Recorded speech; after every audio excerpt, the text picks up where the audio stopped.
Alright, so here we are at Walker Valley. It dawned on me a few days ago that I haven't actually done any trails with the KTM. So I figured this would be a good time to do a comparison between the DR650 and the KTM690.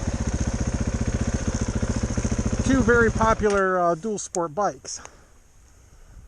So I figured, why not? Let's do this. So I'll stop periodically so we can discuss, but let's talk about pricing just to start off with. So the pricing of a DR as of when I looked yesterday, brand new DR650 is running 6299, $6,300 versus the KTM 690 brand new is 11,899, so 11,900. So what do we got? 5,200 bucks, something like that difference. So what are you getting with the KTM that you're not getting with the DR? Well, I don't know if we'll be able to compare it to a stock DR. We're going to have to talk about modified DR. And I say that because the stock DR is pretty soft.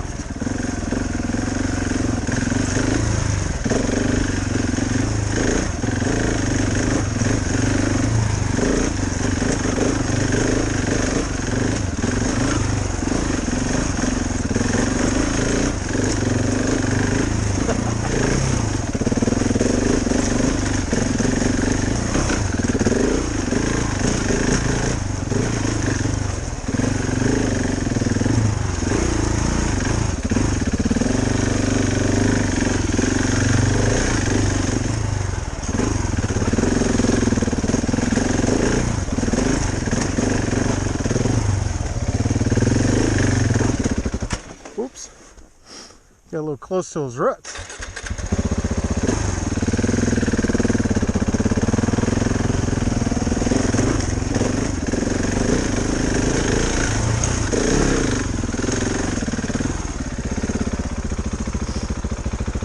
So, as I was saying, if you want to talk stock to stock, it's really not much of a comparison because the DR,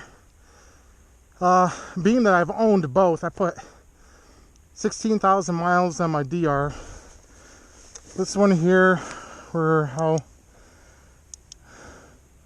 almost 4,700 miles on the KTM. So, let me start by saying I have no brand preference when it comes to motorcycles. I like what I like. For functionality of the bike. This is a great view.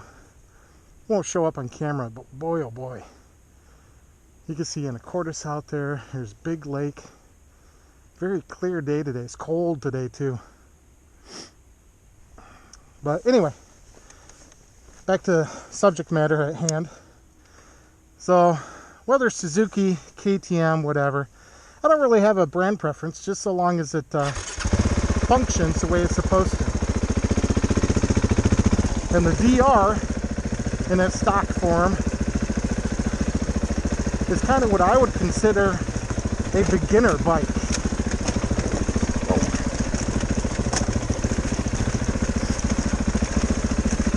And I say beginner bike because it's very easy to ride. It isn't real hard. It's very forgiving and very rugged.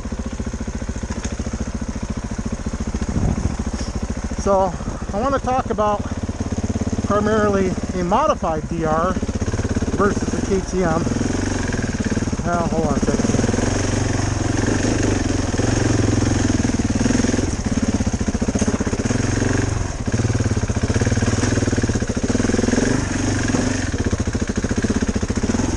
Well, it's getting, I'm not going to say rutted, but becoming quite challenging. Anyway, so primarily a modified DR. That puts it more on the same playing field as a KTM. So when I'm talking modified, I'm talking a very specific few items.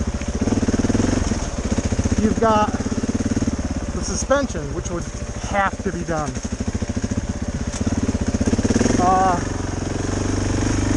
Suspension currently is running about $1,000, $1,100, depending on what you get. But the most common suspension upgrade for the DR is the Cogent suspension. Matter of fact, I was on these very same trails not more than a few months back. What is this, October? I was in January, so 10 months ago. I was reviewing the Cogent suspension on the DR.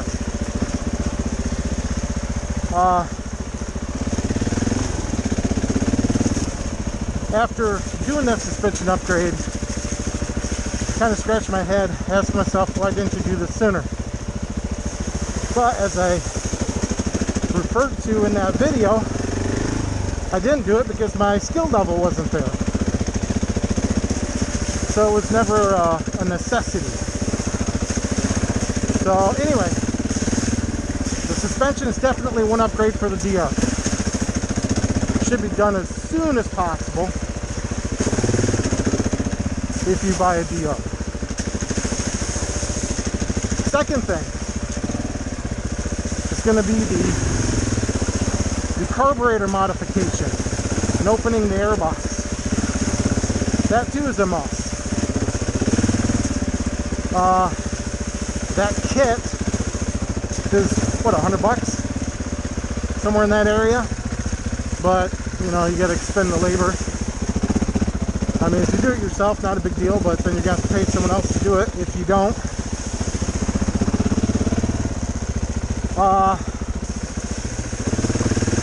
And that, like I said, it unlocks a whole bunch of hidden power.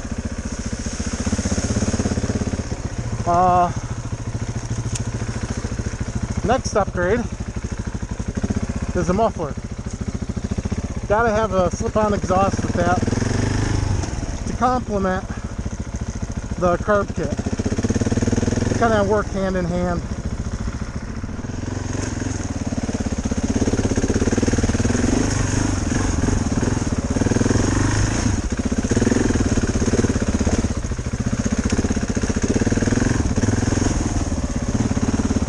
Alright, so as I was saying, you got the power, you got the suspension. Well, what else do you need? Well, you don't need a whole lot of anything else. Unless you drop it. So, a couple other things you may need will be a new set of handlebars for the DR. Because the DR comes with those hollow steel handlebars that if you drop them, they have a tendency to fold right up. And then of course, with the new handlebars, if you're riding in forest like what I'm doing, you're gonna need some hand guards for sure. So plan a couple $100 there. So let's just say if you buy a stock DR, in order to get it up somewhere in the same area as a KTM, you're going to spend another $2,000 or so.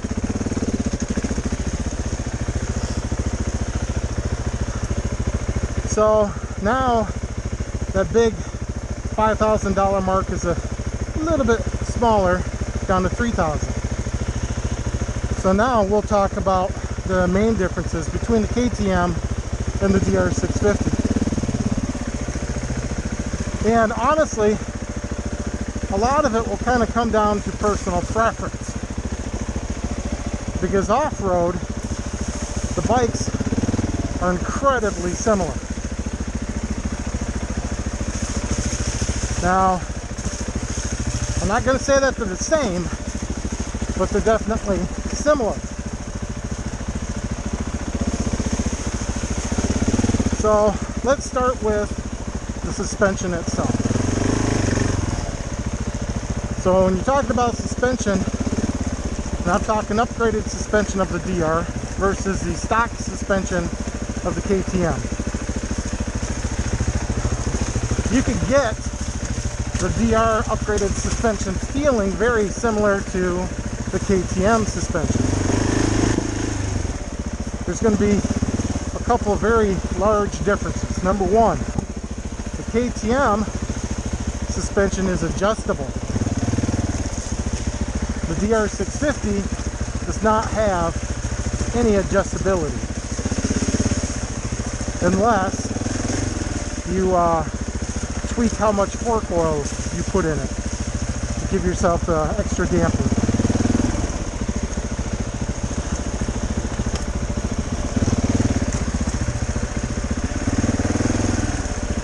Ground clearance and the like between the two bikes are pretty darn similar. I believe, you may double check me on this, but I believe the KTM has got a larger suspension travel than what the DR650 does. Alright, so let's finish up talking about suspension. So the last thing with suspension is on the KTM, this is some beefy suspension. Whereas on the DR, you're using suspension that's 20 plus years old and not quite as strong. It's not as beefy, I guess.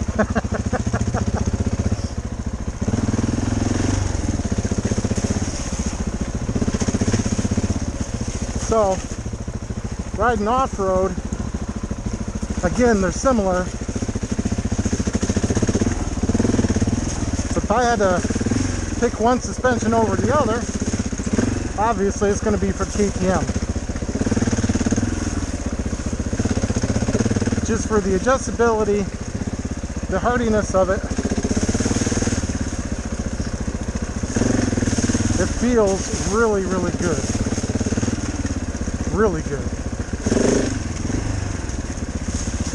Oh, well, right here.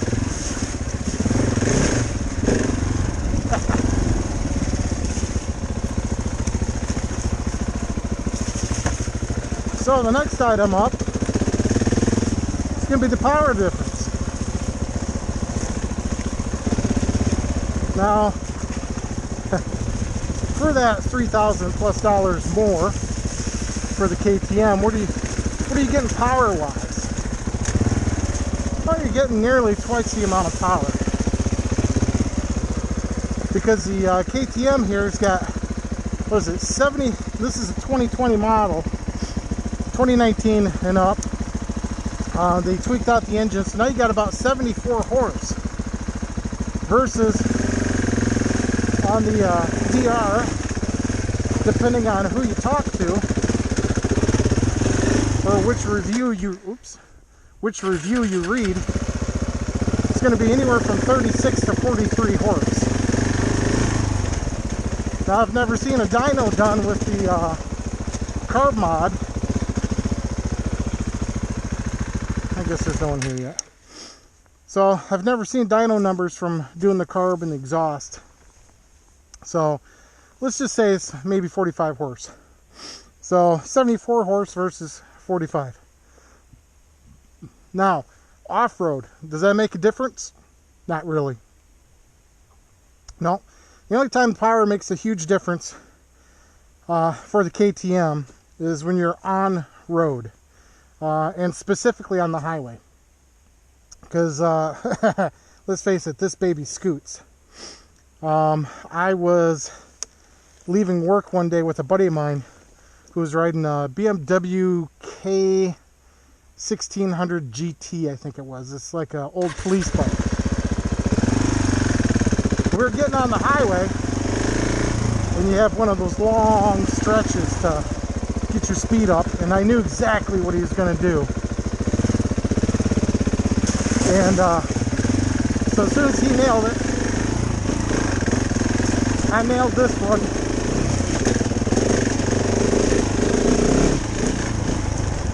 And I stuck with him all the way up to 100 miles an hour.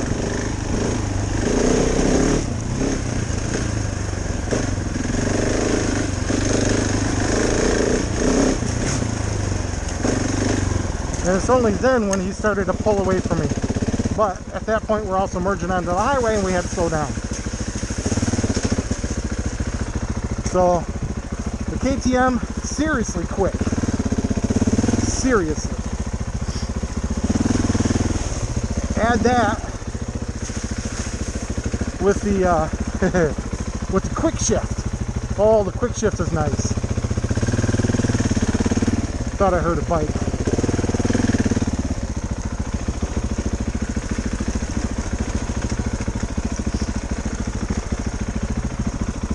But I found that the quick shift also works well off-road too. When you're hanging on for dear life and you got it shipped and you don't want to take your hand off to pull the clutch in, no problem. Go ahead and shift it up.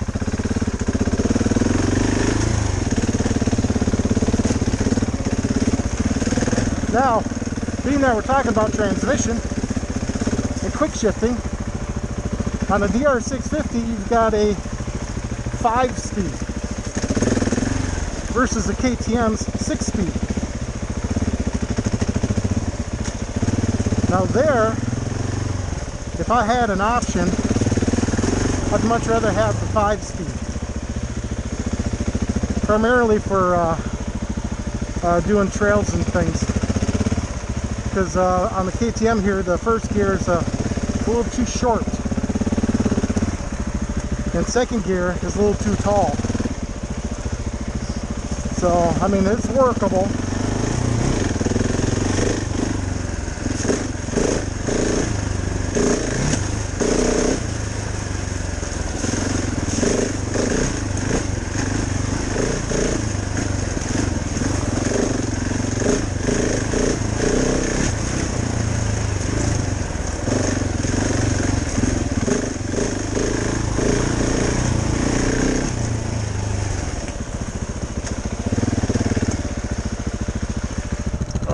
Love these trails.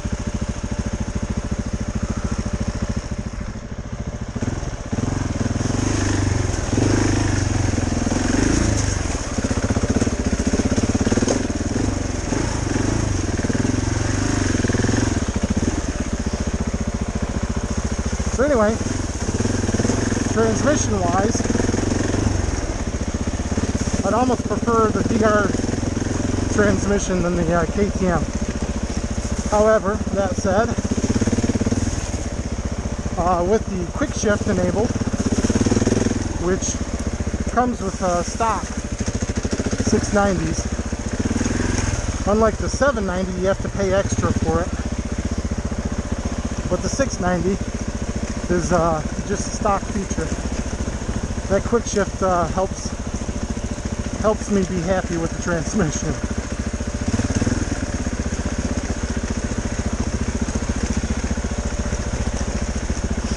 Alright, let's move on. Let's talk about brakes.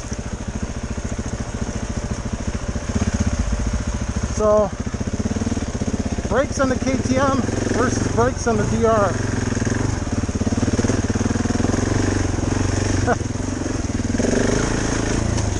I don't even know if I have to talk that much about it. I mean, you're talking 20-year-old technology versus today's technology.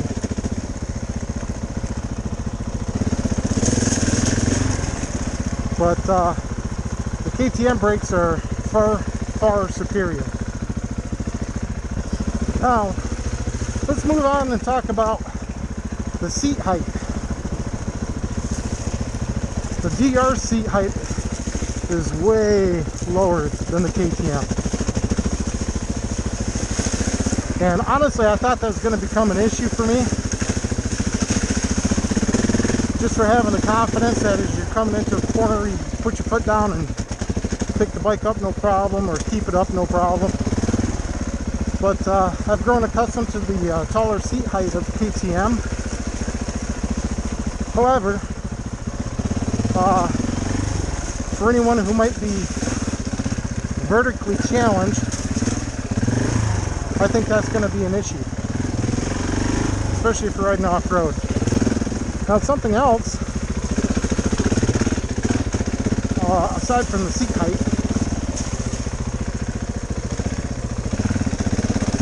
is the turning radius for the DR versus the KTM. So the DR has a very sharp turn radius in comparison to the KTM, which again I thought may be an issue, but to this point so far has not been an issue. Alright, so talked about suspension, talked about power, turning radius, brakes. What else is left to discuss? Well, let's talk about the KTM's strong point, which is also its weakness, and that is its technology.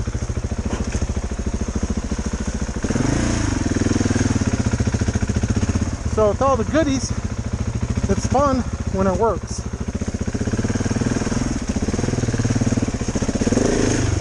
Oh shit. Well, at least it got up and over. That could have been bad. Oh, I'm in the wrong gear. Or not.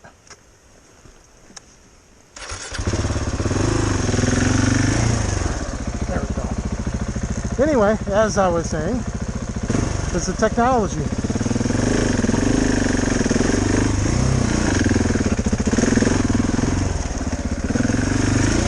It's a strong point for the KTM, but it's also its greatest weakness because, let's face it, KTM is known for having issues.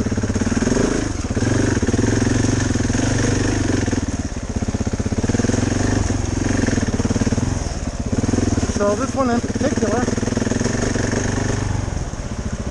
has a couple known issues, which surprisingly KTM has not fixed. This is going on in its previous generations too. The first thing is the side stand switch.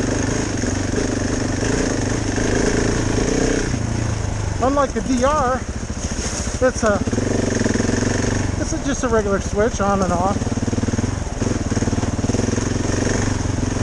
But the KTM, you have to, oh, hi there. It needs to provide a wave sign to the bike. And it's not just a contact switch.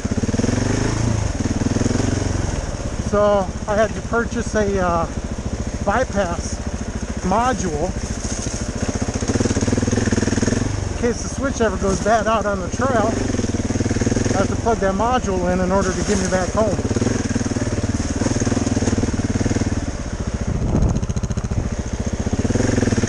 The second problem is KTM's got a hydraulic clutch versus the cable clutch of the DR. And apparently the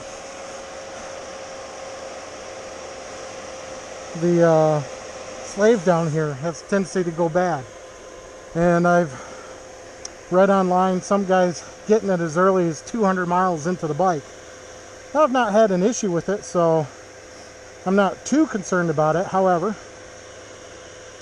if it ever happens, then yeah, you replace it with a particular aftermarket one that everyone likes, and I don't remember the name offhand.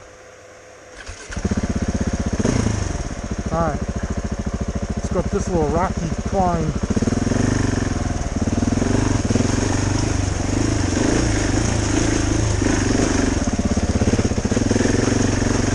So this climb here is a good segue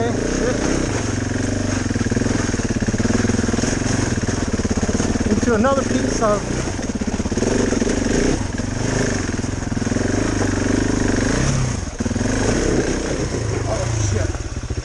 got dug out again.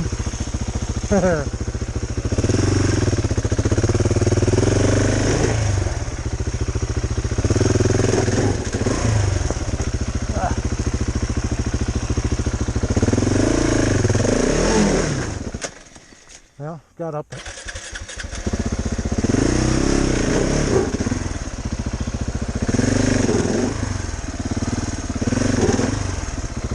Kind of.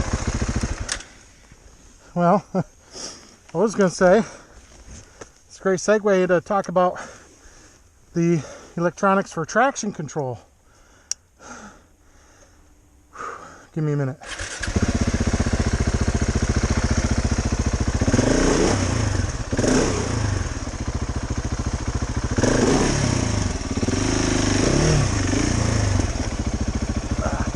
Tall bike.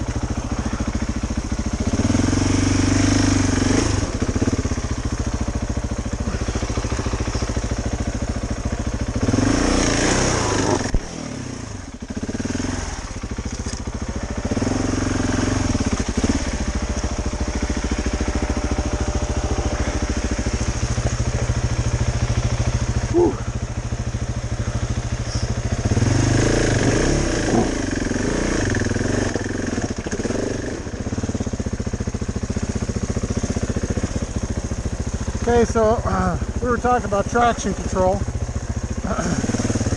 Now, traction control is something that you can turn on and off. I leave it on because I don't find it too intrusive. I still get some wheel spin. But the only time I really notice it is when I'm trying to do one of those 180 maneuvers. Got to turn the bike around and spin the tire. I get 90 degrees each time.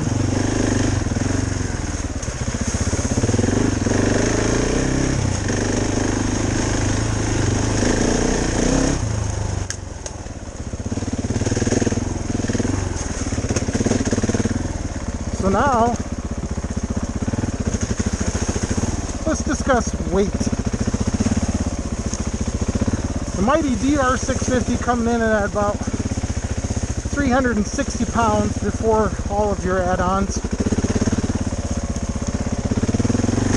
And the KTM coming in at 320 pounds before all of your add-ons. So when you're off-road, that makes a huge difference. Oh, geez, come on.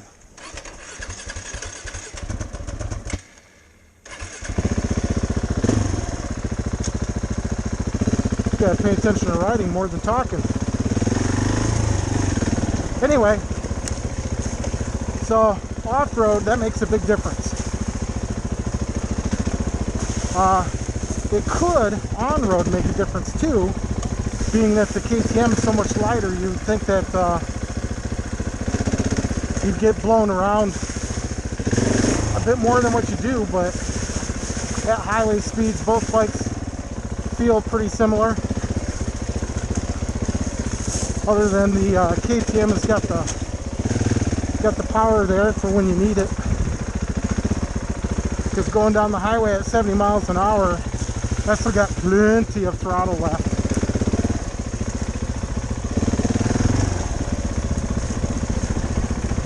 Now, while we're talking about weight, let's talk about how it's distributed for the bike. That's another thing I've found with the KTM, is that it's incredibly well balanced. The DR seems nose heavy in comparison. And I'm guessing that's why KTM decided to put the fuel tank behind the seat rather than in front of. The DR what is it?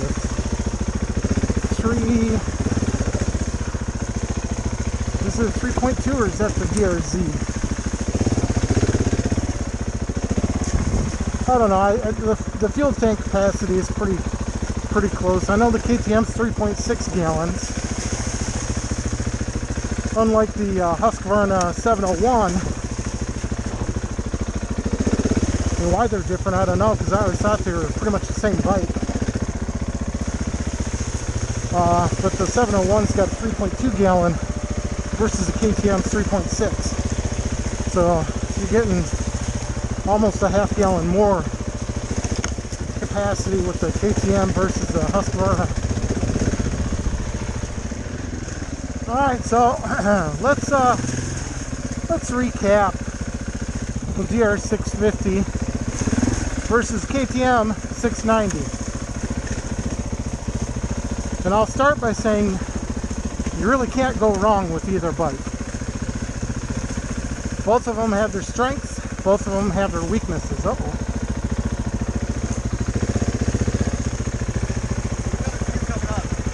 Okay, I see a spot over here.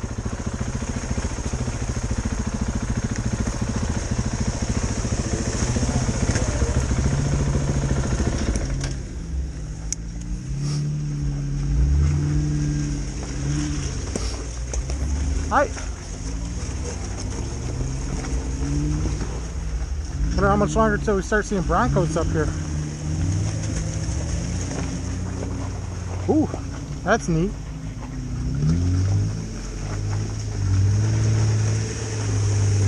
Your last? Okay, thank you.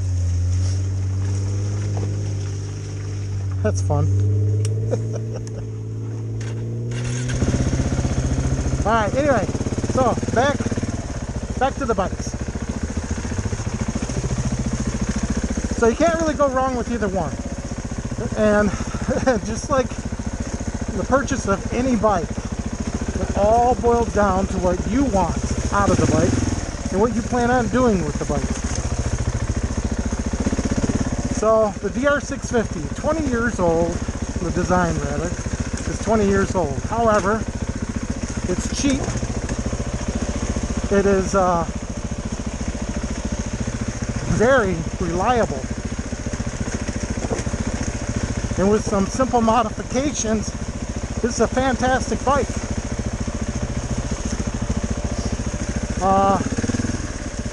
You know, it's not overdone on power. It's very manageable. It is easy to ride. It is cheap to repair. It's a good bike. KTM. A little bit more money. But you don't have to spend any money to upgrade it to awesome status. The suspension's already awesome. Fuel injected, 74 horse. The power is definitely there. Uh-oh.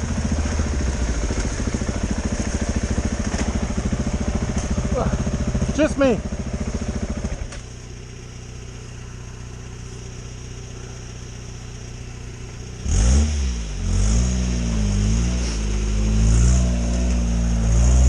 I kind of figured it's going to be busy coming up here or going down here. So a lot of trailers in the parking lot.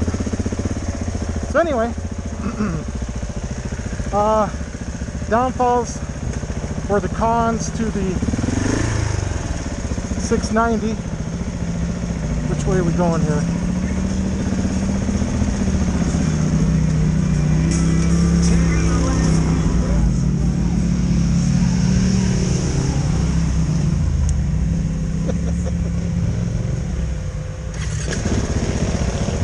Downfalls for the KTM690 is because it's so technically laden, technology laden, there's a lot more to go wrong.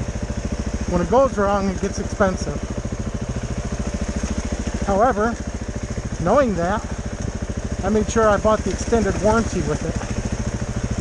So I'm covered for 5 years, which, the way I go through bikes, I probably won't have this in 5 years. So the question is why did I buy the 690 versus keeping my DR? Well, it's actually quite simple. The KTM is a 2-for-1 deal. So I sold the DR and I traded in my Super Tenere. So the KTM is essentially replacing 2 bikes. So I got the off-road chops of the DR, but I also have the on-road chops of the Super Tenere.